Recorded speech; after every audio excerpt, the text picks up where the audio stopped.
uDaniyeli we-12.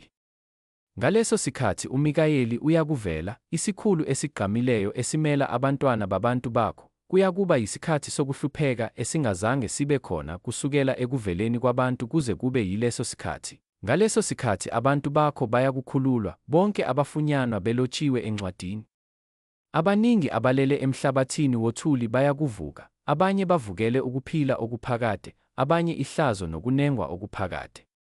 Abahlakaniphileyo bayakukhanya njengokukhazimula kwesibhakabhaka, nabaphendulela abaningi ekulungeni njengezinkanyezi kuze kube phakade naphakade. Kepha wena Daniyeli, gcina amazwi, unamathelise incwadi kuze kube sesikhathini sokugcina. Abaningi bayakwehla benyuka, ukwazi kube kuningi. Ngase ngibona mina Daniyeli, bheka, kwakumi abanye ababili, omunye ogwini lomfula nganeno, omunye ogwini lomfula ngaphesheya. 6 Omunye wathi kumuntu owembethe ilineni, owayephezu kwamanzi omfula, kuyakuba nini ukuphela kwalezi zimangaliso na?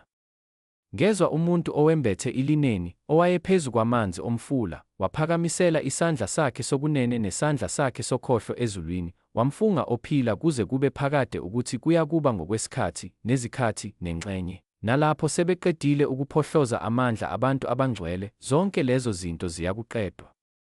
Ngakuzwa, kepha angiqondanga, bese ngithi, Nkosi yami, ukuphela kwalokho kuyakuba yini na? Wathi, hamba, Daniyeli, ngokuba amazwi avalelwe, anamathelisiwe kuze kube sesikhathini sokugcina. Abaningi bayakuzihlanza, bazenze mhlophe, bacwengisiswe, kepha ababi bayakwenza kabi, kodwa akayikuqonda noyedwa omubi, nokho abahlakaniphileyo bayakuqonda. Kusukela esikhathini sokususwa komnikelo oshiswa imihla yonke nokumiswa kwesinengiso esichithayo, kuyakuba yizinsuku eziyinkulungwane 290.